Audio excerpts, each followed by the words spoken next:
So, as Daniel said, I'm Charlie Robin Jones. He didn't say he's Charlie Robin Jones. I'm Charlie Robin Jones. But first of all, I'd just like to say huge thank you to Nella and Kostas for their earlier talks.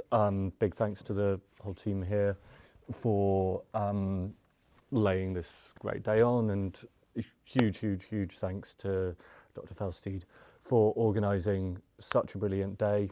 And I was just speaking with some of the guys from International Magic about how jealous we are of you all for being able to start this journey. So so this is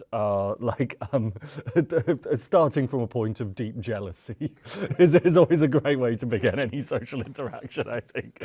But so what I'd like to talk about here is what I'm calling the organised body.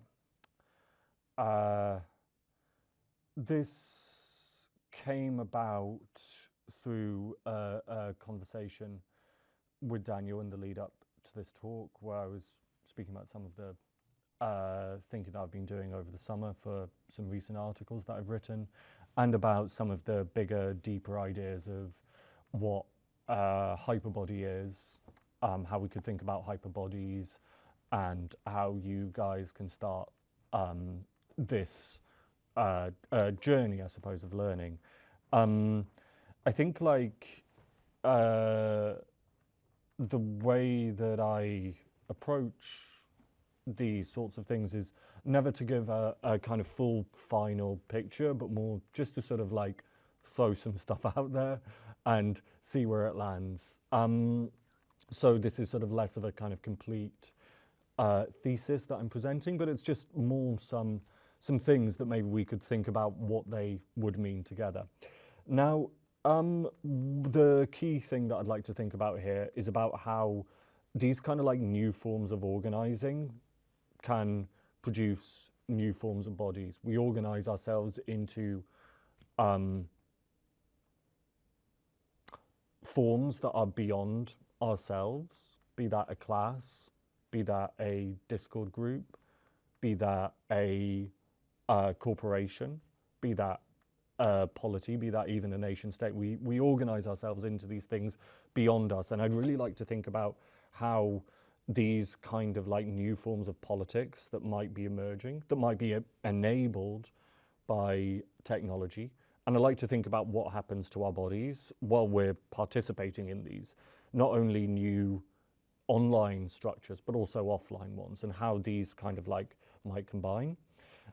So I should say that the genesis for this thinking comes from an article which I wrote for Flash Art for their new issue, which is out now. It's a really good issue, so I would encourage you all to grab a hold of a copy if possible. For Flash Art, I kind of talk about someone who is doing something interesting in and around fashion. Often those are creative directors, but in this case, I wanted to look at Bernadette Corporation, who are an artistic collective that formed in the mid-1990s. And I think they kind of never officially disbanded, but they mainly run from the 1990s till about the mid-2010s. They use fashion as a medium, and they kind of explore the image in all of its various forms. And they, for the purposes of this talk, we'll talk about how they talk about bodies and use bodies in their work, but also this second part of their name, Bernadette Corporation. Corporation, of course, is taken from a Latin word for corpus, the body. And it's an embodied form, but it's also something outside of our bodies, right? I looked at them in the context of the growth of decentralized autonomous organizations, or DAOs, which are online social structures whose governance is distributed between its participants. DAOs have come into prominence in political, financial, and artistic circles and conversations lately. And they're ways, I see it, of imagining how society or groups could organize themselves above themselves, but significantly outside of the confines of the nation state outside of the confines of traditional institutions. So I'll jump right into it. We're going to talk about Bernadette Corporation here, as you can see. I'm going to try and use this trackpad. Bernadette Corporation, then we're going to talk about DAOs.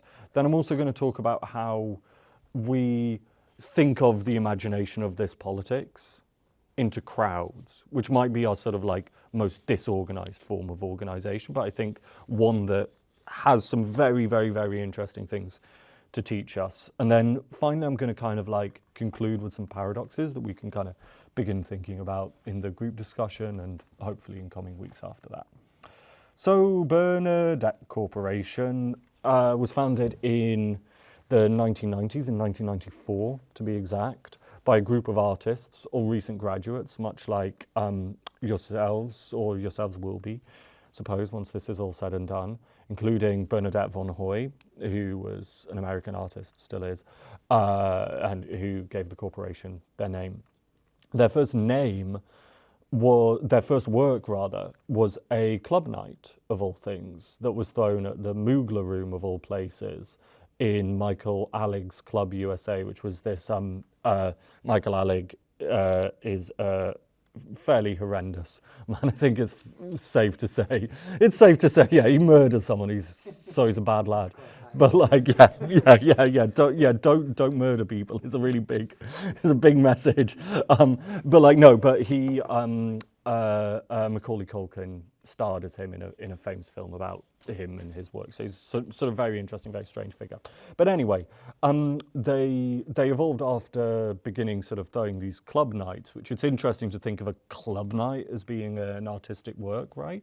But then they evolved into producing fashion shows, such as this incredible shot taken by Wolfgang Tillmans of their show from 1995.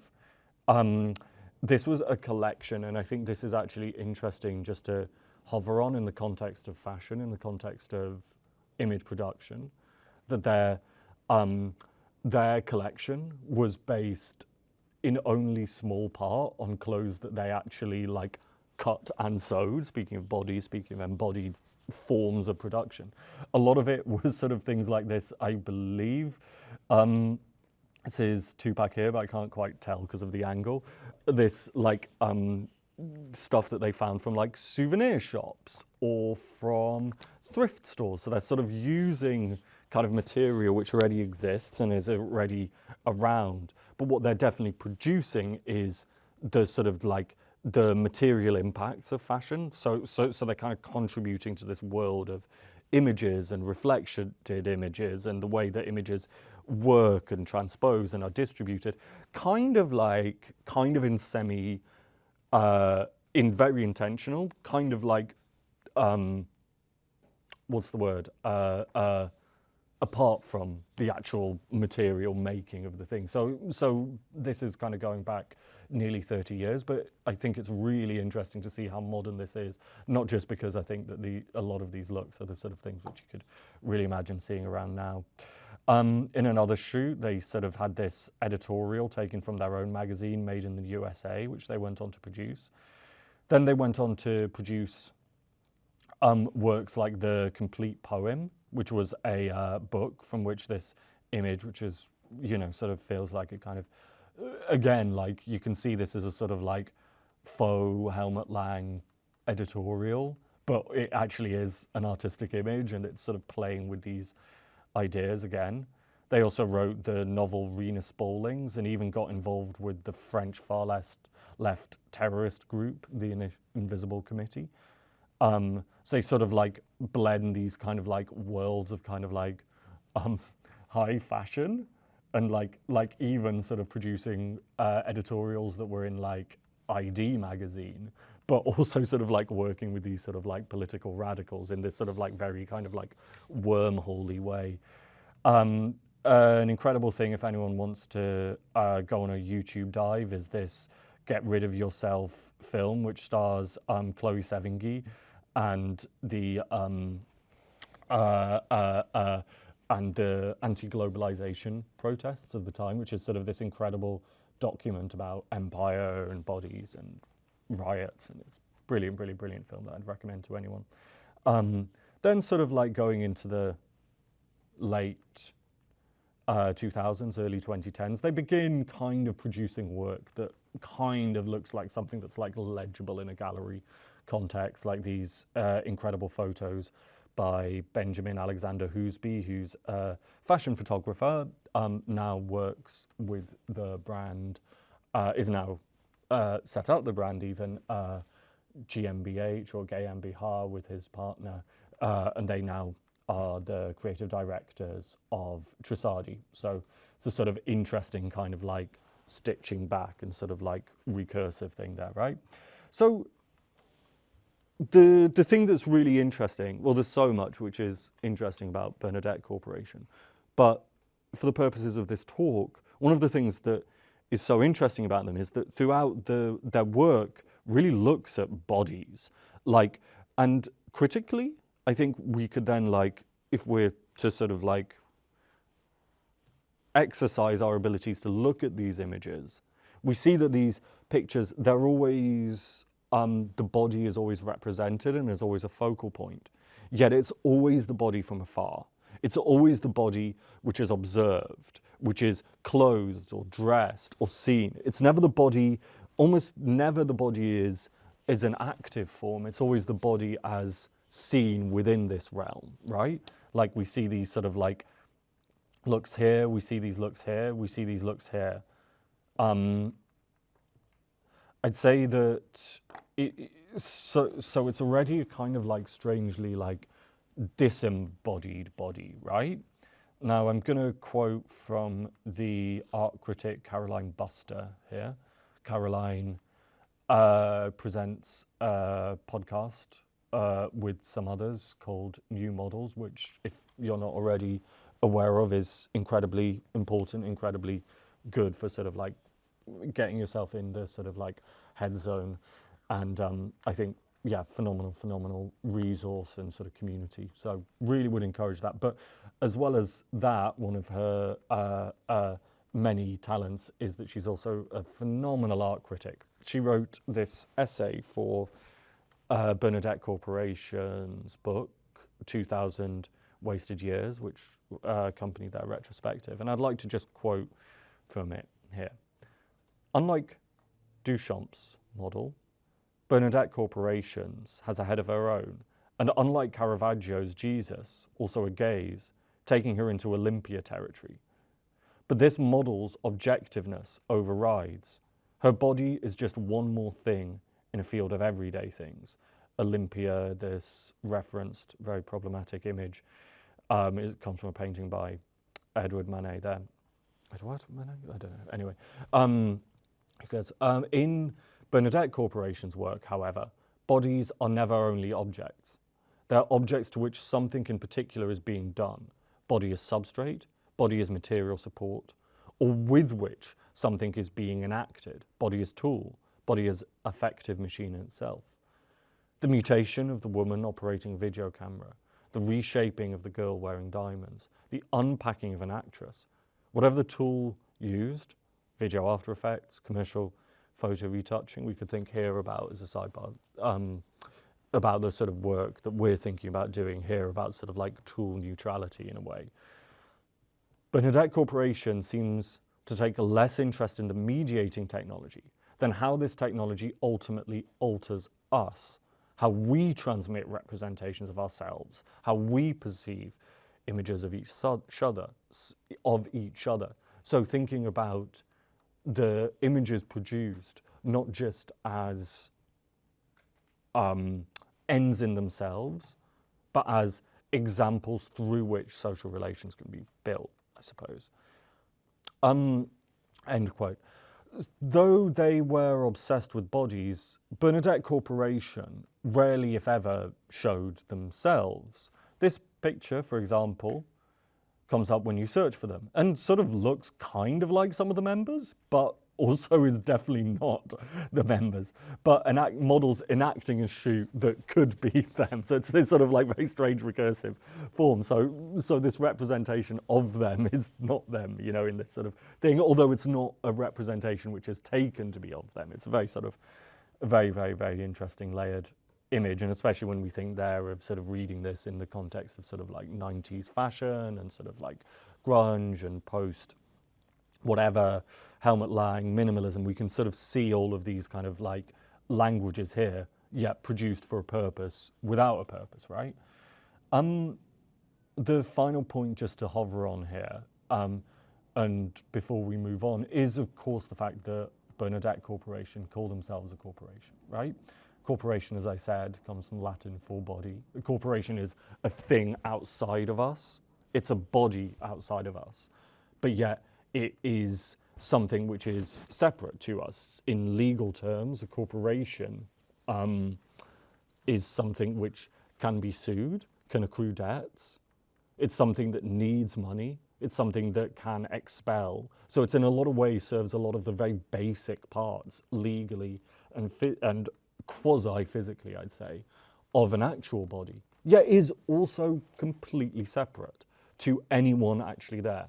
So say, hilariously, this is a sidebar and maybe not a very interesting one, but I'm trying to think about setting up my own corporation, and it's really interesting to see how that one can say, oh yeah, that thing over there, that's the thing that produces the debts. You know, you want to have a problem? Talk to this guy. It's not a guy. It's just a thing. It's just some letters, some paper. But that's the thing that's separate from me. So what Bernadette Corporation did is they used this shell, this idea of a corporation, as something which they could both hide behind and produce as a sort of overwhelming mask for them, right? So you're organizing yourself into something which is kind of beyond yourself, which is both collective. It's something which, say, 10 people could do. Maybe that's 15. There was sort of like, I think, dozens of people worked on the novel itself, but produces something which is entirely singular and separate from the body, right?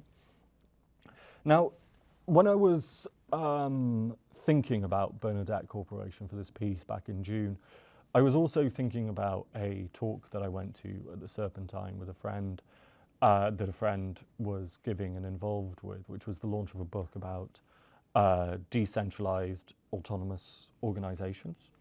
So these kind of social objects struck me as a really interesting sort of point, and one that sort of emerges right at the point when Bernadette Corporation are starting to go into their sort of dormancy, if you like. And just to quote that book, which I cannot recommend enough, is it's called Radical Friends. It's edited by Ruth Catlow and Penny Rafferty. So for this work, I cannot thank them enough and cannot recommend that enough.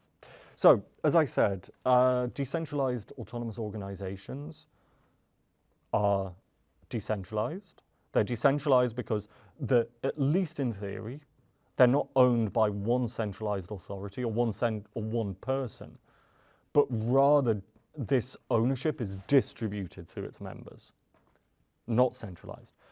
It's autonomous because they do not depend on external states for their embodying, right? Like a corporation is protected by laws within a country. But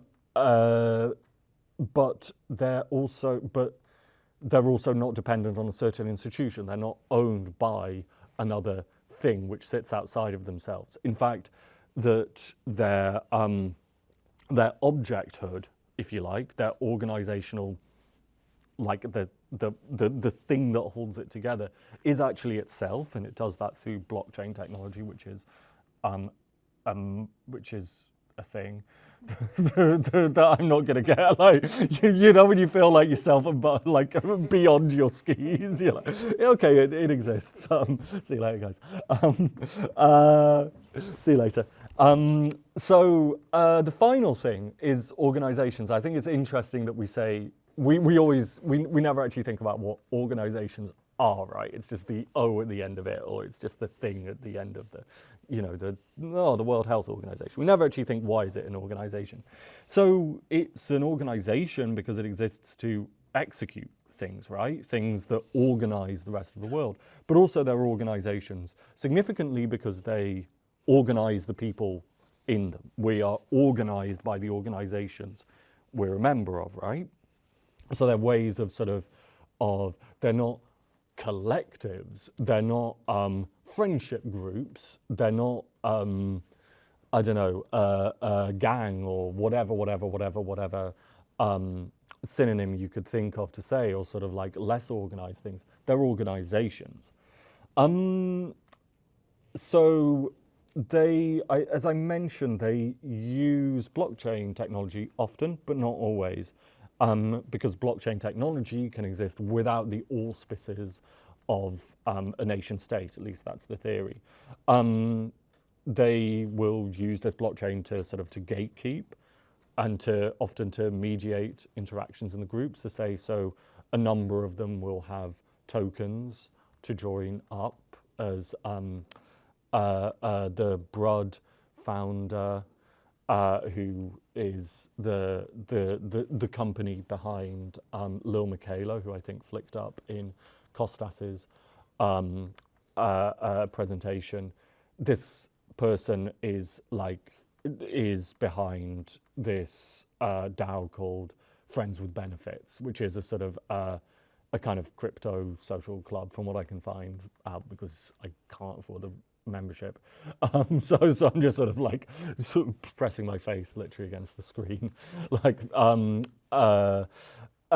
yeah. So but they have a token which one purchases for cryptocurrency. One purchases the token.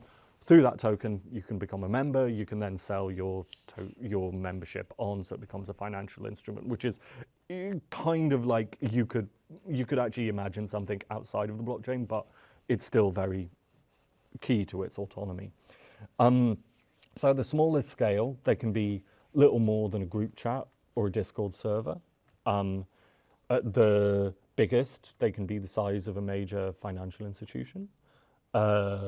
Major cryptocurrency exchange, which buys and sells cryptocurrency, is technically a DAO. This is something which is handling trading volumes on the scale of a sort of large stock house, or a large, or a sort of, a fairly weighty financial institution, trading in the billions.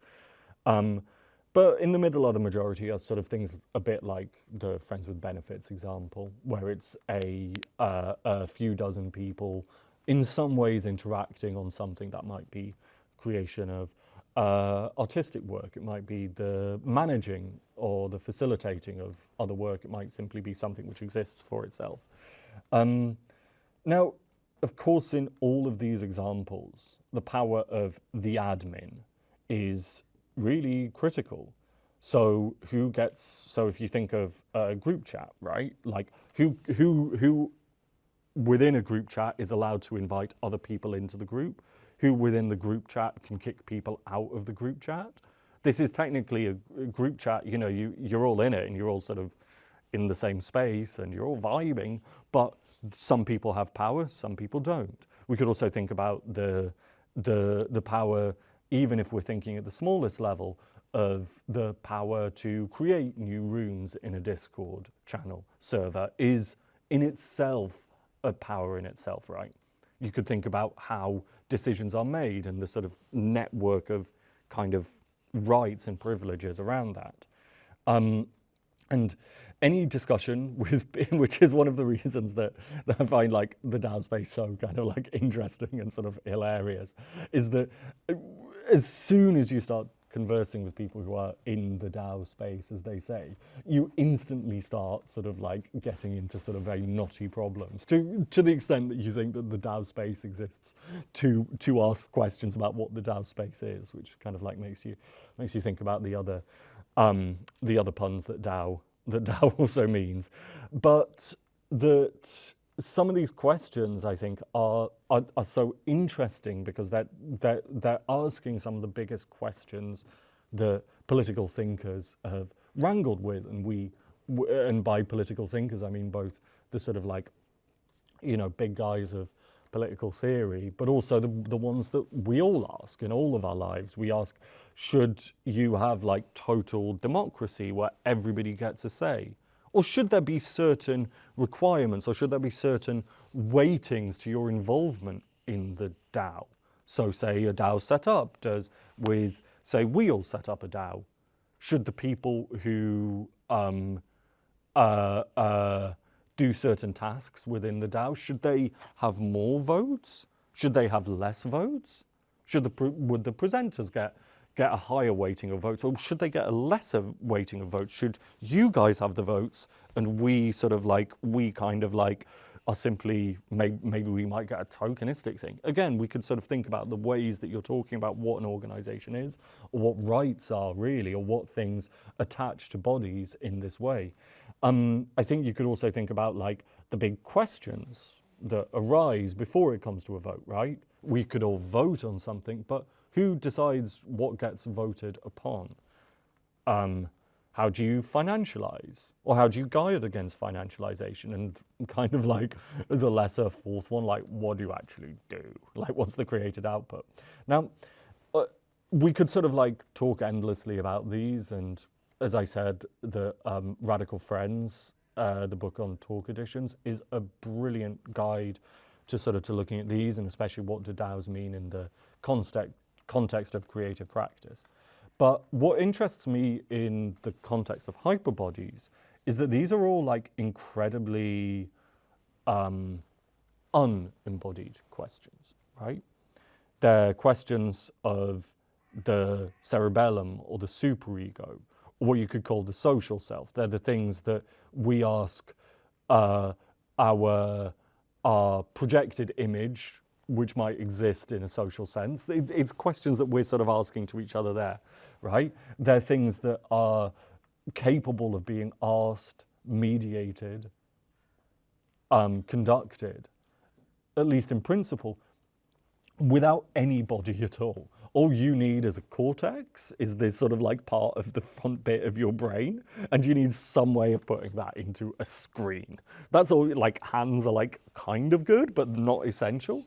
Like it's a really, really, really, really sort of like unembodied space. And I think one of the things that is so interesting about this space is that we talked earlier in the group discussion about avatars, right? What I find really interesting is as a creaking, graying, aging millennial who, first of all, had to accommodate himself to Instagram with the uploading of selfies and the pictures there. What strikes me so surprisingly about this space is that you don't actually put your face up. You don't actually use your own name. You have these other forms of identity which are separate from you. You might, like, I don't know, I kind of feel like I'm kind of explaining something like in this really weird way, like, they do this, that.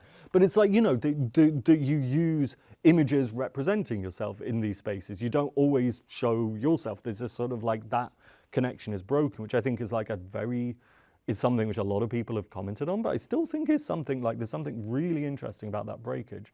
The other really big, really obvious point to make about DAOs is that, as I said, they exist beyond a nation state. And that's always the way that blockchain is always expressed. It's always expressed as a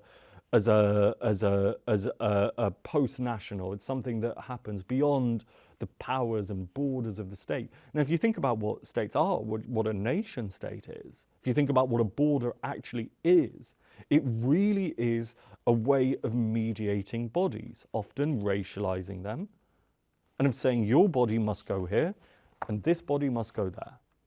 And it's really interesting, right, if we're thinking about what the hyperbody is and what bodies actually are today, that are forms of social structures which are being imagined explicitly against the primary mediation of where bodies are and where bodies go, right? We're thinking of our sort of like big front parts of our brain, kind of regardless of where in the world your meaty body actually is. So I think we could even see these as like the kind of like, they've kind of put here the ultimate hyperbody, which like I'm just gonna say, like is because it's not even a body which is represented as a body. It's just a body which kind of like exists without even this sort of trace or symbolism of a body, which I think is kind of super interesting. So that what we're talking about and imagining here is a politics without bodies, but which is interesting, I think, because when we talk about politics online, we'll often kind of like compare it to embodied politics, right? Like, we don't have these discussions quite as often now, but it's still something that you see sort of floating around, which is this idea of like, yeah, you're just clicktivism, you're just online, you're just signing a petition, but when are you actually going to go out into the streets? This image, by the way, is from a fascinating artist called Clemens von Weidemeyer, who is a German artist that looks at how crowds are simulated and created through technology and imagined through technology in ways that I'd love to discuss with you later. So this kind of takes us on to the crowd, because I think, like, as I said, it's sort of like whether we're talking about protests or picket lines, it's in person and it's in our bodies that we actually think of politics as being. We think of politics as being things that we actually do with our bodies, actually, when you think about it. All of these images are taken, by the way, from the recent anti-mobilization protests in Russia, which obviously very distressing situation. I think to bring it back to fashion, even, which is of course the big overarching subject which we're ultimately dealing with, is that every person who's been on a march or participated in politics will have some sense of how fashion mediates who we are within that. It creates the sense of the group being here. It creates a sense of who is the protesting, who maybe are the forces who are protested against. It creates a sense of who the bystanders are. You know, we all know this. We all know that sort of like a certain scarf, a certain haircut, a certain even a certain form of boot will separate ourselves as this. You know, you can tell, like, someone's wearing a certain jacket, they belong here and there. Like, I remember, anyway, we don't need to get into what I remember. And I think that in a way we can talk about this as sort of like the most basic form of fashion. And that's, like, if you think of it as the patient zero, the kind of like the granular, most basic form, is that fashion is a way of constructing and organizing ourselves within groups. It's a way of constructing groups, and it's a way of organizing ourselves within those groups, right? Interestingly, I think we could argue about this, but one could say that this is done autonomously. Of course, there are powerful actors within this, fashion magazines, la la la la la la la, creative directors, designers, la la la la la la la la la. But we could also say that this work is done autonomously, and this work comes from the crowd. It comes from this social organization, right? Now, I think I'd like to conclude this before I sort of like give the stage to Biz. Now, earlier I said that DAOs represent a politics without bodies, but the more I was thinking about this, the more that I kind of realized it wasn't, because politics without bodies is impossible, as the recent protests in Iran prove. In many ways they prove this. Yet Organised, pushing for power, politics itself relies on this iteration of the hyperbody. And we could even think of this iteration as the hyperbody as being non-determined by technology. And I really want to sort of like hover on this idea that Nella brought up earlier about quoting thinkers from a previous technological moment, even one which is very close to ourselves. We don't need to think sort of technology as so simply as being the latest headset or the latest iteration of something. We can think of, say, the Republic of Letters being a technology. We could think of language as being a technology. We can think of posters printed and pasted in the walls in the French Revolutions as being parts of technology, right? But to go back to DAOs, when we talk about them, we're actually talking about our most basic bodily needs. DAOs are still ways of organizing, and they're ways of meeting up, and DAOs will create financialized instruments sometimes. But these financialized instruments are to answer our basic bodily needs. They're to answer food. That's why we have money. It's to answer, I mean, we could debate, but we need food. Our bodies need shelter. Our bodies need senses of togetherness. And I think that sort of DAOs kind of are also ways of managing and creating this. Which I think is a really interesting point, and one that I kind of want to sort of hover on. And it's this kind of paradox between the need of a body to exist and for that to be fueled, but the need of organization also, which is a form beyond our bodies, which can be sort of accelerated through technology and will be accelerated just in the few months that you'll be studying and learning together. So perhaps we could, to end on a nice sentimental note, maybe this is sort of my provocation here, is to think about the organizations that we belong to and how we could imagine those serving and accommodating our bodies in all their needs for fuel, rest, and togetherness, and to think about how those organizations could be even reimagined themselves. Because, and this is a bit of a cheesy line, but I'll say it anyway, that politics without bodies is not possible, but with a politics with bodies, so much else is. And I look forward to discussing this much more with you today and in the coming months. Now, as a final point, I just thought that this was kind of interesting, was that Bernadette Corporation, this who we started discussing, they sort of said that that they're not photographed, and their photographs aren't kind of part of their output. But then I came across this interview in Essence with the writer Caitlin Phillips with Bernadette Van Hoy. This was published, I think, just last year, or just this year even. And you sort of see her here, these sort of pictures of her taken in the Museum of Art in New York. She was described this. She was dressed almost ostentatiously normal, like a tourist. Green-tinted sunglasses shaped like hearts, New York City branded baseball cap, cheap loafers, jeans. She emailed me later, quote, "I wear the same thing all the time. Men's t-shirts, jeans, loafers, some jewelry, baseball caps. I'm a realist. Look at me. What's the point?" And I think it's really interesting to think here about how the body is simultaneously organized and organizing, and also kind of just like wandering around the gallery in sunglasses, doing its own thing, and how this sort of like paradoxical relationship and tied, sort of like this tied link there, and how that exists. And maybe this is something which we could sort of like think about later and talk about later. Yeah, that's my presentation. Thank you.